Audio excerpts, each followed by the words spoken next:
Hello friends, स्वागत है आपका ग्रुप क्लास में। देखते हैं हिंदी की श्रृंखला में 25 इंपॉर्टेंट क्वेश्चन जो सभी प्रतियोगी परीक्षाओं के लिए अति महत्वपूर्ण है। देखते हैं आज 15वां प्रैक्टिस सेट में आज का पहला क्वेश्चन। देखते हैं पहला क्वेश्चन, अंतस्थ और ऊष्म व्यंजन कितने हैं। इसमें पूछा गया अंतस्थ और ऊष्म व्यंजन कितने हैं, ऊष्म वर्ग कितने हैं। तो बात करें अंतस्थ की, या, रा, ला और बा, इनको अंतस्थ बोलते हैं। बात करें ऊष्म वर्ग की, कौन से होते हैं। ऊष्म वर्ग की देख लेंगे, ये हो गए, ये तो चार हो गए, अंतस्थ, या, रा, ला और वाह। बात करें ऊष्म वर्ग की, ऊष्म वर्ग होते हैं, तीनों सा आ जाएंगे इसमें, तीनों सा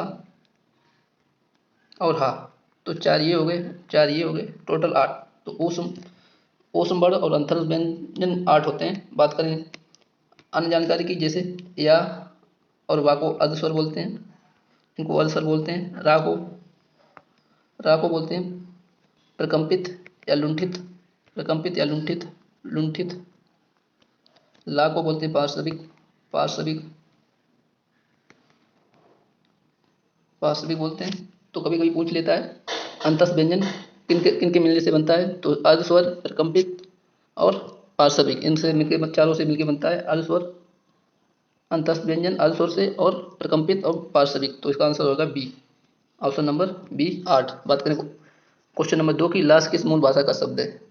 फारसी है, अरबी है, तुर्की है, संस्कृत। तो लाश की बात करें, ये तुर्की भाषा का शब्द है। तुर्की भाषा के अन्य शब्द देख लेंगे, चम्मच हो गया, चम्मच, चेचक हो गया, बेगम हो गया, बहादुर हो गया, चम्मच, चेचक, बेगम, बहादुर। सौगात, सौगात हो गया, नौकर हो गया, तमगा हो गया।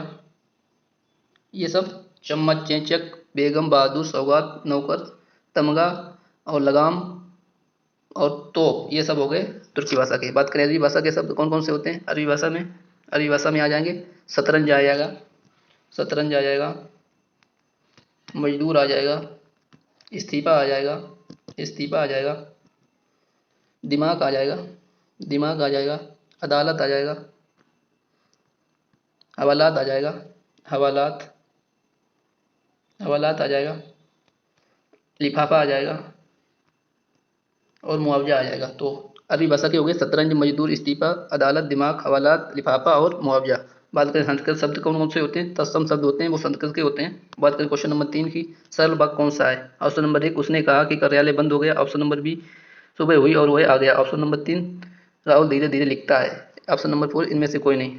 तो बात करें सरल सरल वाक्य कौन से होते हैं, वे वाक्य जिसमें एक उद्देश्य और एक विधि होता है, उसमें सरल वाक्य हो गए। इसका आंसर हो जाएगा ऑप्शन नंबर 3, राहुल धीरे धीरे लिखता है। बात करें ऑप्शन नंबर 1 की, तो ये मिश्र वाक्य है। मिश्र वाक्य की से जुड़ा हुआ होता है, दो वाक्यों को की से जुड़ता है, तो इसमें हो जाएगा मिश्र वाक्य। बात करें ऑप्शन नंबर 2 की, ये संयुक्त वाक्य है। संयुक्त वाक्य की पहचान है, वो और या तथा से जुड़ा हुआ होता है, तो इसका आंसर हो जाएगा ऑप्शन नंबर 3। बात करें रचना के आधार पर, रचना के आधार पर, रचना के आधार पर, आधार पर वाक्य कितने प्रकार के होते हैं, तो 3 प्रकार के होते हैं। रचना के आधार पर वाक्य 3 प्रकार के होते हैं, 3 प्रकार के होते हैं और अर्थ के आधार पर 8 प्रकार के होते हैं। या ध्यान रखेंगे, रचना के आधार पर वाक्य 3 प्रकार के, अर्थ के आधार पर वाक्य 8 प्रकार के। बात करें क्वेश्चन नंबर 4 की, लौकिक शब्द में प्रत्यय कौन सा है। लौकिक शब्द में प्रत्यय पूछा गया है, लोइक होगा, किक होगा, अक होगा या इक होगा। तो बात करें लौकिक शब्द में एक प्रत्यय होगा, इसका संधि विच्छेद करेंगे, लौक धन एक हो जाएगा। बात करें कौन शब्दों की, जैसे प्रति, वर्ष में एक लगा के लगाएंगे तो क्या बनेगा, वर्ष में एक प्रत्यय लगा के बताएंगे क्या बन जाएगा। सप्ताह में एक प्रत्यय लगा के बताएंगे क्या बनेगा, वर्ष में एक प्रत्यय लगाएंगे तो बनेगा वार्षिक, वार्षिक बन जाएगा। सप्ताह में एक प्रत्यय लगाएंगे तो बन जाएगा साप्ताहिक, साप्ताहिक बन जाएगा, साप्ताहिक, साप्ताहिक बनेगा ये। बात करें कुछ अन्य शब्दों की, जैसे मास में एक प्रत्यय लगाएंगे, मास, मास में एक प्रत्यय लगाएंगे बनेगा मासिक। व्यक्ति में एक प्रत्यय लगाएंगे बनेगा व्यक्तिक, व्यक्तिक बन जाएगा। तो ये इसका आंसर हो जाएगा बी, ध्यान रखेंगे। अगले क्वेश्चन देखते हैं, क्वेश्चन नंबर 5, प्रत्यय में उपसर्ग पूछा गया कौन सा है। प्रत्यय में उपसर्ग प्रा है, प्रति है, प्रत्यय या पर है। बात करें उपसर्ग शब्द कौन से होते हैं, उपसर्ग या प्रत्यय वे शब्दांश होते हैं। उपसर्ग वाक्य के शब्द के पहले लगते हैं और प्रत्यय वाक्य के बाद में लगते हैं। इसमें बात करें उपसर्ग की, तो इसमें हो जाएगा, इसका संधि विच्छेद करेंगे, प्रति धन अर्पण, एर्थ संधि का एग्जाम्पल है ये। तो इसमें प्रति उपसर्ग हो जाएगा, तो इसका आंसर हो जाएगा ऑप्शन नंबर बी। बात करें कुछ अन्य शब्दों की, जैसे अध्यक्ष में बताएंगे उपसर्ग, अध्यक्ष में उपसर्ग बताएंगे, अत्याचार में उपसर्ग बताएंगे, स्वल्प में उपसर्ग बताएंगे। तो बात करें इसमें हो जाएगा अधि उपसर्ग, अधिधन अच, इसका संधि विच्छेद करेंगे। एर्थ संधि का ये भी एग्जाम्पल है। अत्याचार में अति हो जाएगा, स्वल्प में हो जाएगा सु उपसर्ग। बात करें कुछ शब्दों की, जैसे और अन्वय में बताएंगे, अन्वय में उपसर्ग बताएंगे, तो इसका संधि विच्छेद करेंगे अनुधन अय, तो इसमें हो जाएगा अनुपसर्ग हो जाएगा। बात करें क्वेश्चन नंबर 4 नेक्स्ट की, खड़ी बोली को हिंदी में अन्य नाम से क्या जाना जाता है। खड़ी बोली को अन्य नाम से, इसका पूछा गया क्या नाम है इसका, खड़ी बोली का अन्य नाम। तो खड़ी बोली को कौर भी बोलते हैं, ऑप्शन नंबर बी। इसको कौर भी बोलते हैं खड़ी बोली को, और इसको सर हिंदी या सिर हिंदी भी बोलते हैं। बात करें इसको खड़ी बोली को कौर भी किसने कहा, इसको राहुल शंकरत्यायन ने, राहुल शंकरत्यायन ने इसको खड़ी बोली को कौर भी कहा, राहुल शंकरत्यायन ने, राहुल शंकरत्यायन ने इनको खड़ी बोली को कौर भी कहा। बात करें सर हिंदी किसने बोला, सर हिंदी महावीर प्रसाद द्विवेदी ने खड़ी बोली को सर हिंदी बोला, महावीर प्रसाद द्विवेदी। याद रखेंगे खड़ी बोली को कौर भी बोलते हैं, कौर भी, खड़ी बोली को कौर भी किसने कहा, राहुल शंकरत्यायन ने कहा, और खड़ी बोली को सरिंदी बोलते हैं, तो सरिंदी किसने कहा, महावीर प्रसाद द्विवेदी ने। बात करें खड़ी बोली किसके अंतर्गत आती है, खड़ी बोली पश्चिमी हिंदी के अंतर्गत आती है, पश्चिमी हिंदी, पश्चिमी हिंदी के अंतर्गत आती है। इसके अंतर्गत 5 बोलियां आती हैं, कौन कौन सी होगी, ब्रज होगी एक, ब्रज होगी, कन्नौजी होगी, कन्नौजी होगी, ब्रज होगी, कन्नौजी होगी, बुंदेली होगी, खड़ी बोली होगी, खड़ी बोली होगी, और एक बांगरू बोल सकते हैं या हरियाणवी भी बोल सकते हैं, बांगरू, हरियाणवी को बांगरू बोलते हैं। तो इसके अंतर्गत आती है खड़ी बोली पश्चिमी हिंदी के अंतर्गत, तो याद रखेंगे। बात करें क्वेश्चन नंबर नेक्स्ट की, विपद का विलोम पूछा गया, विपद का विलोम क्या होगा, आपद होगा, सपद होगा, सबद होगा, या आबद्ध होगा। तो बात करें विपद, विपद का पहले अर्थ जान लेंगे क्या होता है। इसका अर्थ होता है विपत्ति, विपत्ति इसका अर्थ होगा। तो इसका विलोम पूछा गया क्या होगा, तो इसका विलोम हो जाए संपद। बात करें कुल अन्य विलोम शब्दों की, जैसे बताएंगे आप, स्थूल का बनाए तो बताएंगे विलोम शब्द, स्थूल का क्या होगा, आप शकुन का बताएंगे, आप शकुन का बताएंगे, शकुन का बताएंगे, गौरव का बताएंगे, गौरव का बताएंगे, और उन्मीलन का बताएंगे। तो बात करेंगे स्थूल का हो जाएगा, स्थूल का हो जाएगा सूक्ष्म, स्थूल मतलब बड़ा, सूक्ष्म मतलब छोटा। अब शकुन मतलब इसका हो जाएगा सगुन, शकुन हो जाएगा। गौरव का हो जाएगा लाघव, और उन्मीलन का हो जाएगा निमीलन, निमीलन याद रखेंगे। गौर उन्मीलन का हो जाएगा निमीलन। बात करें कौन शब्दों की, और जैसे स्थावर का बताएंगे, स्थावर का विलोम शब्द बताएंगे, स्थावर का बताएंगे विलोम शब्द, स्थावर, स्थावर का हो जाएगा जंगम, जंगम संपत्ति होती है ना, स्थावर मतलब चलायमान, और ये जंगम मतलब स्थिर है जो। बात करते हैं अगले क्वेश्चन की, क्वेश्चन नंबर 8वां, तत्सम शब्द क्वेश्चन पूछा गया कौन सा है, नारियल है, प्रयुक्त है, तुरंत है, आलस्य है। तो बात करें इसकी 8वें का तत्सम क्या होगा, इसका हो जाएगा ऑप्शन नंबर 4 आलस, आलस तत्सम है, बाकी सब तद्भव है। नारियल का होता है नारिकेल तत्सम, उपर्युक्त का होता है, उपयुक्त का होता है उपर्युक्त तत्सम, तुरंत का होता है त्वरित। बात करें अन्य शब्दों की कुछ और, जैसे कर, करकटी का बताएंगे, बजरांग का बताएंगे, धूम का बताएंगे, भगनी का बताएंगे। बात करें करकटी का हो जाएगा ककड़ी, धूम का बजरंग का हो जाएगा बजरंग, धूम का हो जाएगा धुआं। बात करें भगनी का हो जाएगा बहिनी, बहिन हो जाएगा।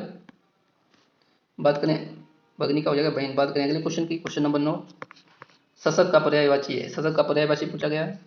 चंद्रमा को बोलते हैं, शिशु को बोलते हैं, खरगोश को बोलते हैं, मृग को बोलते हैं। बात करें सशक की, तो सशक का, सशक बोलते हैं खरगोश को। ऑप्शन नंबर 9 का हो जाएगा 3। बात करें सशक खरगोश के अन्य पर्यायवाची कौन कौन से होते हैं, इसको सस भी बोल सकते हैं, इसको खरहर भी बोल सकते हैं, खरहर, खरहर। बात करें अन्य शब्दों की, जैसे मृग, मृग किसको बोलते हैं, मृग बोलते हैं हिरण को। इसका पर्यायवाची देख लेंगे, मृग की पर्यायवाची हिरण, केसुन सार इसको बोल सकते हैं केसुन सार। केसुन सार। सारंग भी बोल सकते हैं सारंग। कुरंग भी बोल सकते हैं कुरंग। तो ये सब हो गए मृग या हिरण के। मृग के हो गए हिरण, कुरंग, केसुन सार या सारंग। तो बात करें चंद्रमा के कौन कौन से होते हैं। चंद्रमा के हो जाएगा शशि हो जाएगा, शशि हो जाएगा, हिमकर हो जाएगा, हेमकर भी बोल सकते हैं, दिवाकर बोल सकते हैं दिवाकर, सुधाकर बोल सकते हैं, रजनीश बोल सकते हैं, तारापति बोल सकते हैं और अंशुमाली। इंपॉर्टेंट है अंशुमाली भी। जैसे कौन से हो गए चंद्रमा के। शशि हो गया, हिमकर हो गया, दिवाकर हो गया, रजनीश हो गया, सुधाकर हो गया, एक लिख लेंगे अंशुमाली और एक लिख लेंगे तारापति। बात करें शिशु की। शिशु मतलब बाल बालक, ये हो जाएंगे शिशु के। बात करें क्वेश्चन नंबर 10 की। वाक्यांश के लिए एक शब्द में कौन सा गलत है। ऑप्शन नंबर 1 जिसका इलाज कठिन हो उसको बोलते हैं दुस्साध। ऑप्शन नंबर बी जो मनुष्य से दूर हो अमाशोषित। ऑप्शन नंबर 3 जो कम खर्च करने वाला हो उसको अपव्यय बोल सकते हैं। तो इसमें बात करें जो कम, इसका आंसर हो जाएगा 3, ये गलत है। जो कम खर्च करने वाला हो उसको मितव्ययी बोलते हैं, अपव्ययी नहीं बोल सकते हैं, मितव्ययी बोलते हैं उसको। तो जो कठिन, जिसका इलाज कठिन है उसको दुस्साध बोल सकते हैं। जो मनुष्यता से दूर है उसे बोल सकते हैं अमाशोषिक। अमाशोषिक बोल सकते हैं उसको। बात करें कुछ अन्य शब्दों की, जैसे पीने की इच्छा। पीने की इच्छा के लिए क्या बोलेंगे आप। पीने की इच्छा, पीने की इच्छा, पीने की इच्छा को बोलते हैं पिपासु। पिपासु, पिपासु पीने की इच्छा को बोलते हैं।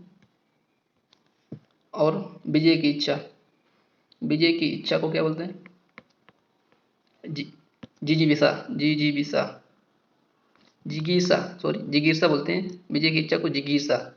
बात करें अन्य शब्दों की, जैसे काम करने की इच्छा को क्या बोलते हैं। काम करने की इच्छा को चिकीर्षा बोलते हैं। काम करने की इच्छा को, काम करने की इच्छा,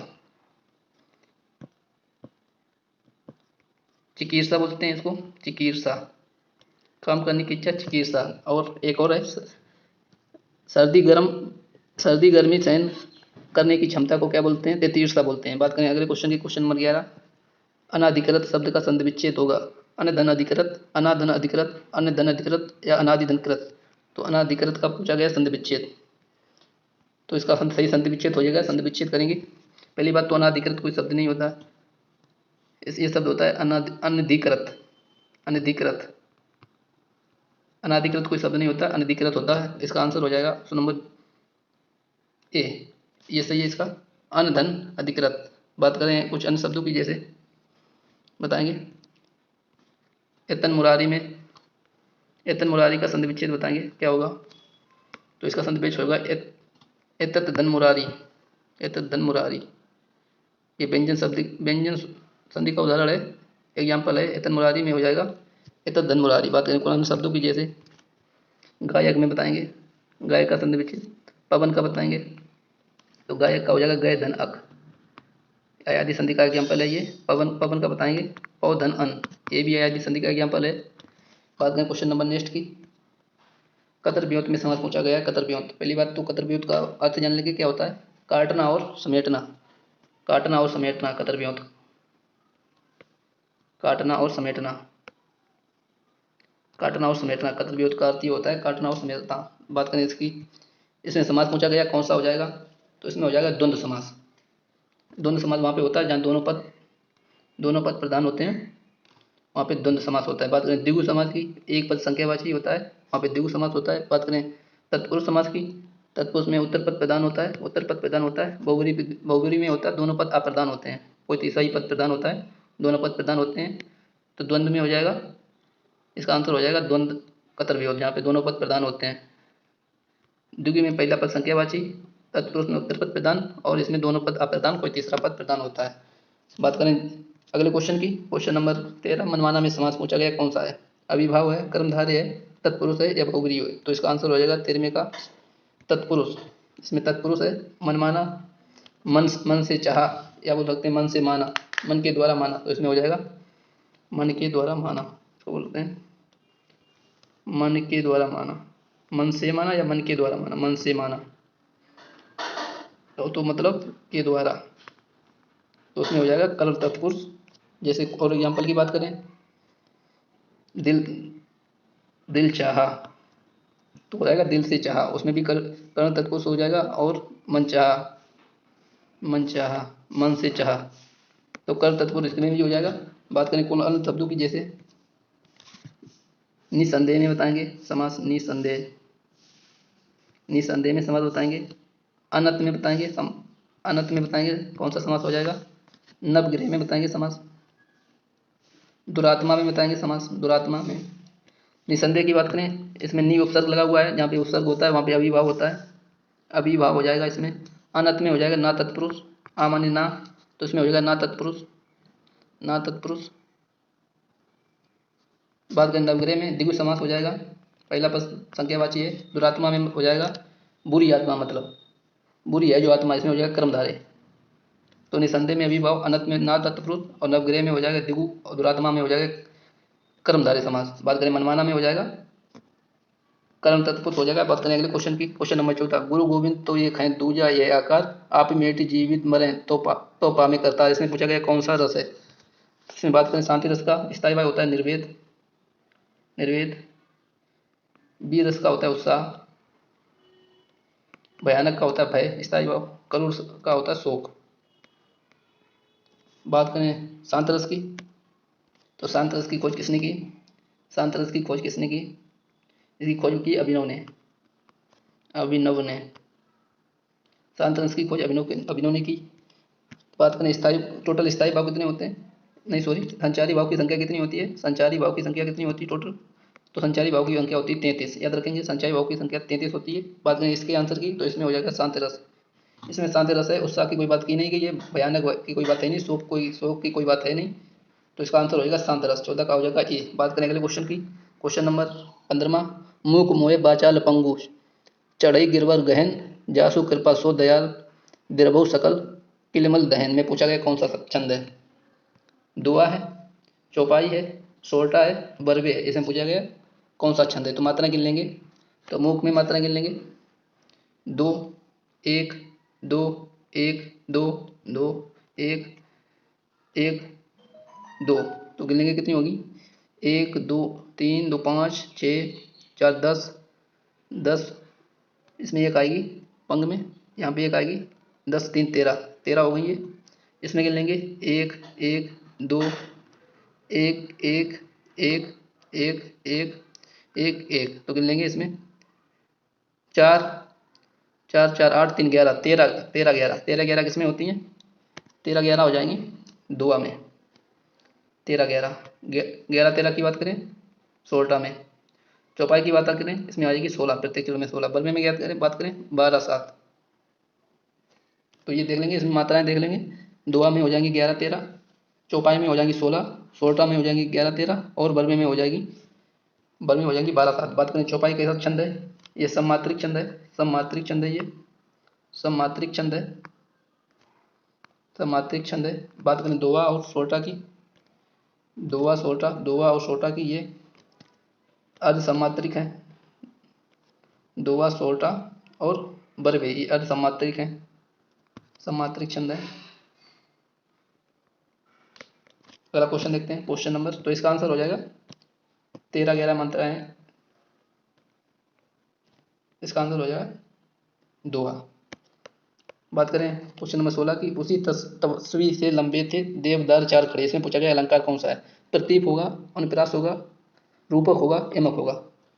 तो इसमें हो जाएगा प्रतीप अलंकार, इसका आंसर 16 का हो जाएगा ए, 16 का आंसर हो जाएगा ए, अलंकार प्रतीप अलंकार हो जाएगा। अगले क्वेश्चन की बात करें, भारत संयुक्त राष्ट्र संघ में शामिल है, रेखांकित में संज्ञा पूछी गई, रेखांकित संज्ञा है संयुक्त राष्ट्र संघ। इसमें पूछा गया कौन सी संज्ञा है, भाववाचक, जातिवाचक, व्यक्तिवाचक, समूहवाचक। इसमें पूछा गया संयुक्त राष्ट्र संघ, यानी यूएनओ की बात हो रही, यूएनओ की, यूनाइटेड नेशन ऑर्गेनाइजेशन की बात हो रही है, जो केवल एक ही संस्था है, ऐसी संस्था, तो इसमें हो जाएगी व्यक्तिवाचक। जैसे भारत हो गया, इसमें व्यक्तिवाचक है, ऑस्ट्रेलिया हो गया व्यक्तिवाचक है इसमें। तो जो एक हो, प्रसिद्ध हो, एक हो, उसको बोलते हैं व्यक्तिवाचक संख्या। बात करें भाववाचक संख्या की, ये 5 प्रकार से बनाई जा सकती है, और जो अदृश्य होती हैं वो भाववाचक संख्या होती हैं, जैसे प्रेम हो गया, बुढ़ापा हो गया, बचपन हो गया, भूख हो गई, क्रोध हो गया, ये सब भाववाचक संज्ञा हैं, जिनको हम प्लेट में नहीं परोस सकते हैं। ट्रिक याद रखेंगे, जिनको प्लेट में ना परोस सकें वो भाववाचक होती हैं। जैसे प्रेम हो गया, प्रेम को नहीं प्लेट में परोस सकते हैं, बुढ़ापा हो गया, इसको भी नहीं परोस सकते हैं, बचपन हो गया, भूख को भी नहीं, क्रोध को भी नहीं। तो ये भाववाचक संज्ञा है। अदृश्य भी होती हैं। बात करें जातवाचक संज्ञा की, जैसे जो बहुत सारी हों, जैसे नदी हो गई, पहाड़ हो गए, ये सब जातवाचक संज्ञा होगी। नदी हो गई, पहाड़ हो गई, पर्वत हो गए, भवन हो गया, पर्वत हो गए, भवन हो गया, ये सब हो गए जातवाचक। बात करें समूहवाचक में कौन कौन सी आ जाएंगी? दल हो गया, सेना हो गया, दल हो गया, सेना हो गया, कच्चा हो गया, पुलिस हो गई, पुलिस भी इसी में आएगी, कर्मचारी हो गए, ये भी इसी में आएंगे। तो समूहवाचक की हो गई पुलिस, कर्मचारी, दल, सेना और कच्चा, ये सब आएगी समूहवाचक में। व्यक्तिवाचक की होगी यूनो, और जैसे इसका आंसर हो जाएगा यूनो, किसमें आएगी? व्यक्तिवाचक की। यूनो हो गया, रामायण हो गया, ये भी व्यक्तिवाचक है, रामायण भी व्यक्तिवाचक है, यमुना ये भी व्यक्तिवाचक है, हिमालय भी व्यक्तिवाचक है, हिमालय भी व्यक्तिवाचक है, और दिल्ली।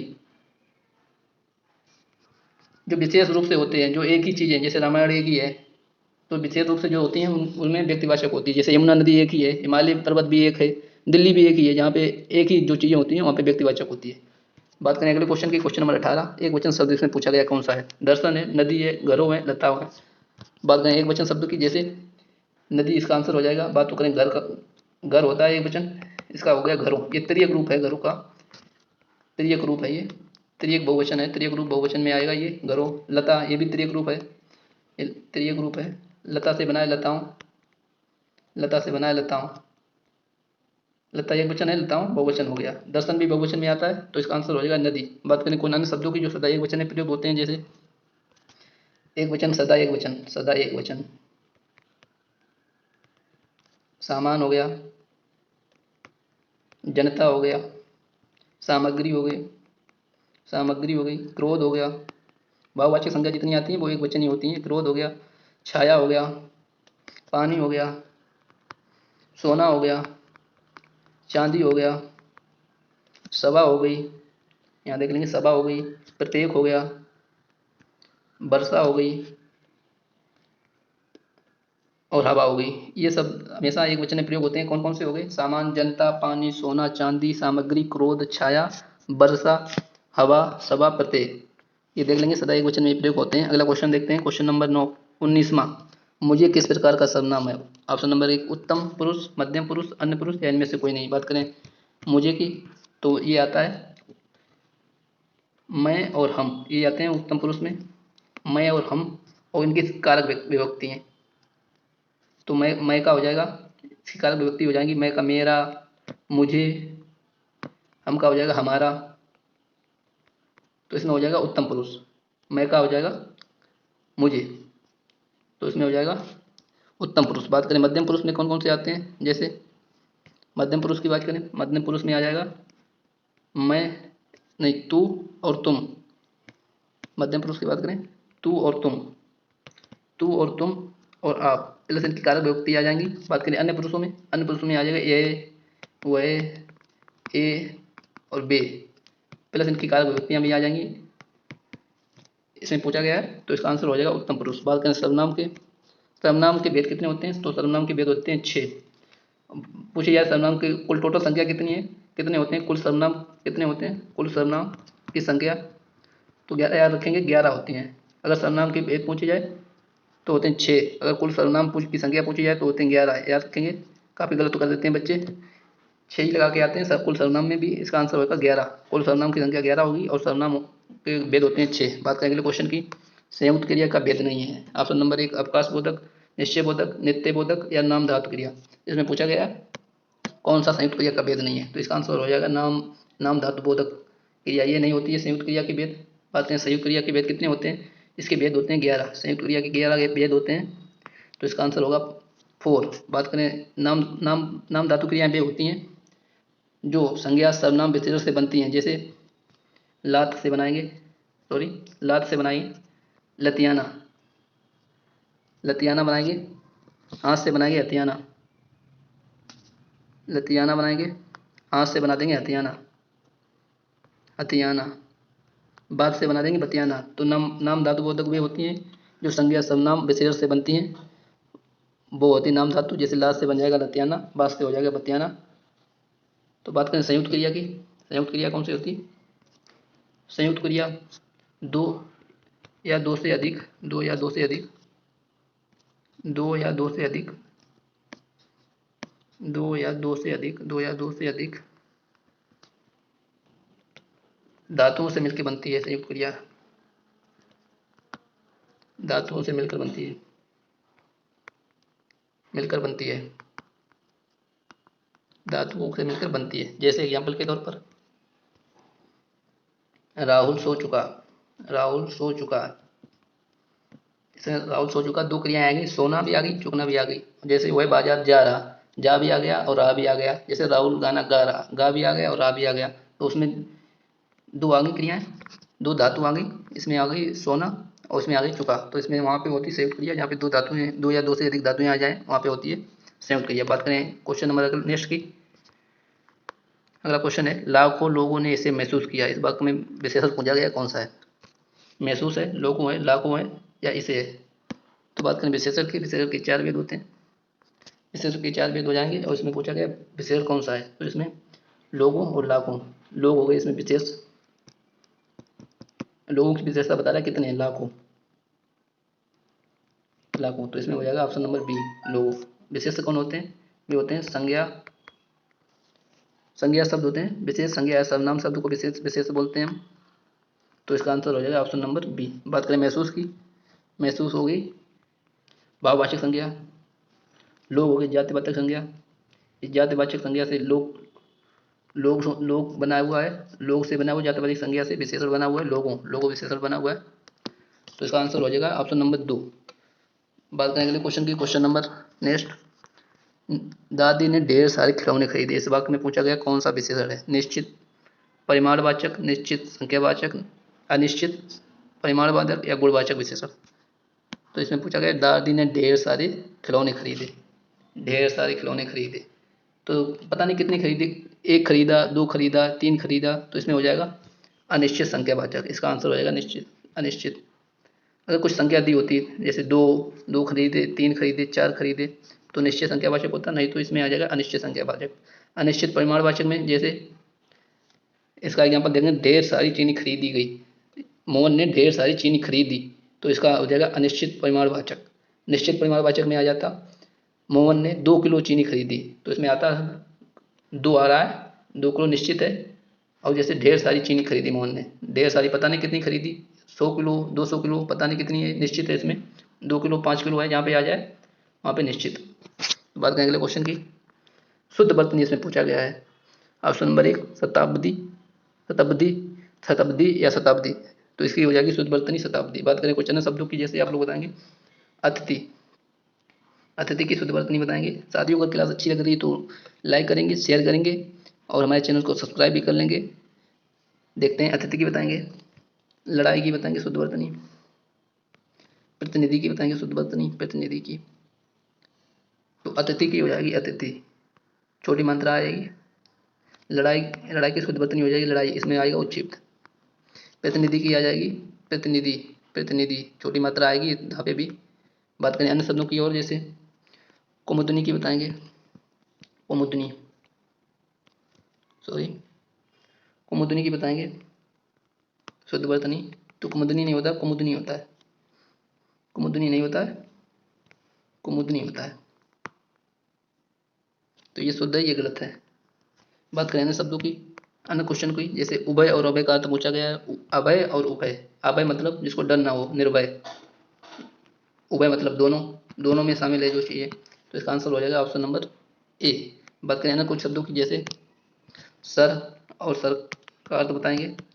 तो इस सर का मतलब होता है तालाब, तालाब या गदा भी बोल सकते हैं सर इसको। और इस सर का मतलब होता है बाढ़। तो देखने इसमें बिल्कुल माइनर मिस्टेक है, इसमें सा है, इसमें सा है। तो सर का मतलब होता है तालाब, इस वाले सर का, तालाब या गदा, इस वाले सर का होता है बाढ़। बात करें कुलोन शब्दों की, जैसे सकल और सकल का बताएंगे। सकल मतलब होता है, इसका मतलब होता है कुल, और इस वाले सकल का मतलब होता है टुकड़ा। देख लेंगे सकल और सकल, इस सकल का मतलब होता है कुल और इस सकल का मतलब होता है टुकड़ा। बात करें हम जैसे भवन और भुवन हुआ, ये सम, ये इसका बताएंगे, भवन का बताएंगे, इसका होता है घर, और भुवन मतलब होता है संसार।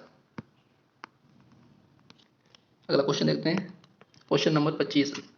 मैंने राधा के लिए कपड़े खरीदे, इसमें पूछा गया कौन सा कारक है, अपादान है, करण है, संप्रदान है, या कर्ता कारक है। तो इसमें हो जाएगा संप्रदान।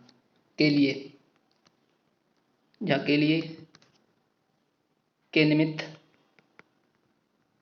के निमित्त, के लिए, के निमित्त आ जाए, के लिए आ जाए, के निमित्त आ जाए, या के वास्ते, वहाँ पे संप्रदान होता है। जैसे बच्चों के निमित्त मिठाइयाँ ले आओ, जैसे, या फिर बच्चों के वास्ते मिठाइयाँ ले आओ, या बच्चों के लिए ले आओ, या बच्चों के निमित्त ले आओ, एक ही बात है। तो यहाँ पे हो जाएगा बच्चों के लिए, मैंने राधा के लिए कपड़े खरीदे, तो इसमें हो जाएगा संप्रदान। बात करें अपादान कहाँ होता है, जहाँ अलगाव की स्थिति हो, जैसे वृक्ष से पत्ते गिर रहे थे, गिर रहे हैं, तो इसमें हो जाएगा अलगाव हो रहा है, अलग हो रहा है, पत्ते अलग हो रहे हैं वृक्ष से, तो यहाँ पे हो जाएगा अपादान। और जैसे इसमें अपादान की ओर यहाँ पे तुलना हो, वहाँ पे अपादान होता है। जैसे वह कक्षा में सबसे होशियार है, तो इसमें तुलना हो रही है, पूरी कक्षा से होशियार है, तो वहाँ पे अपादान हो जाएगा। बात करें कर्ता कारक की विभक्ति, ने हो जाएगी, कर को हो जाएगी, को विभक्ति हो जाएगी। तो ये थे आज के 25 इंपॉर्टेंट क्वेश्चन। उम्मीद करता हूँ अच्छी लगे होगी। अगर क्लास अच्छी लगी हो तो लाइक करेंगे, शेयर करेंगे, और हमारे चैनल को सब्सक्राइब करेंगे। इसी तरीके से आपको रोजाना 10 बजे आपको क्लास मिलती रहेगी। आज के लिए बस इतना ही, चलते, जय हिंद।